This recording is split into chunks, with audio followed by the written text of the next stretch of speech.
تو اصحاب صفہ ہیں کون؟ یہ اسلام کی سب سے پہلی اور سب سے بڑی یونیورسٹی کے طلباء ہیں۔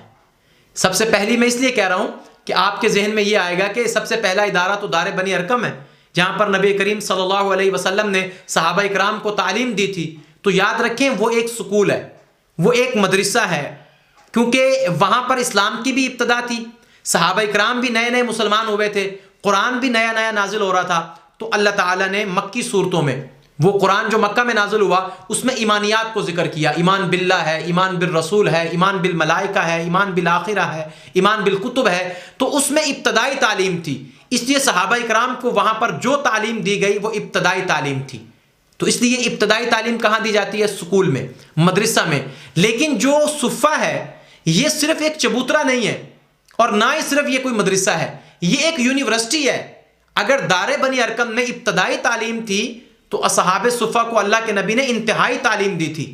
انہی اصحاب صفہ میں سے ایک صحابی حضرت ابو ہریرہ رضی اللہ تعالی عنہ، آپ صحابہ اکرام نے سب سے بڑے راوی ہیں، حضور کی حدیث کو سب سے زیادہ آپ نے روایت کیا، سب سے بڑی تعداد جو روایات کی ہے وہ حضرت ابو ہریرہ رضی اللہ تعالی عنہ کی ہے۔ یہ تو ایک طالب علم کا میں نے حال بتایا آپ کو۔ تو اس لیے وہاں پر ابتدائی تعلیم تھی، یہاں پر انتہائی تعلیم تھی۔ یہی وجہ ہے کہ حضرت ابو ہریرہ رضی اللہ تعالی عنہ سے جو روایتیں آپ دیکھیں گے اس کے اندر جو چیزیں ڈسکس کی گئی ہیں، جن چیزوں کو بیان کیا گیا ہے، وہ یقیناً انتہا درجے کی ہیں، وہ ابتدائی تعلیمات میں شامل نہیں تھیں، اور نہ ہی اللہ کے نبی نے ابتدائی طور پر وہ چیزیں بتائی تھیں۔ تو دوسری بات یہ کہ ان کی تعداد کتنی ہے، تو صحابہ اکرام کی تعداد کے بارے میں مختلف روایات ہمیں ملتی ہیں، لیکن یہ کوئی اختلاف نہیں ہے۔ جیسے ابو نعیم نے حلیۃ الاولیاء میں اصحاب صفہ کے 43 نام لکھے ہیں، اور اسی طرح محدث حاکم نے اپنی کتاب مستدرک میں 34 نام ذکر کیے ہیں۔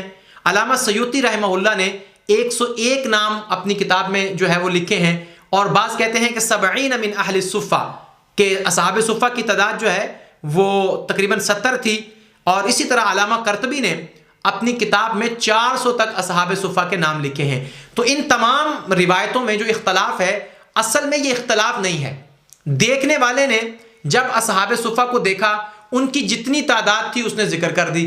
اگر 40 دیکھا تو 40 بتا دیا، اگر 100 دیکھا تو 100 بتا دیا، اگر 34 دیکھے تو 34 بتا دیے، اور اگر 400 دیکھے تو 400 بتا دیے۔ تو اس لیے اصحاب صفہ کی تعداد مختلف ہوتی تھی، کبھی کم کبھی زیادہ۔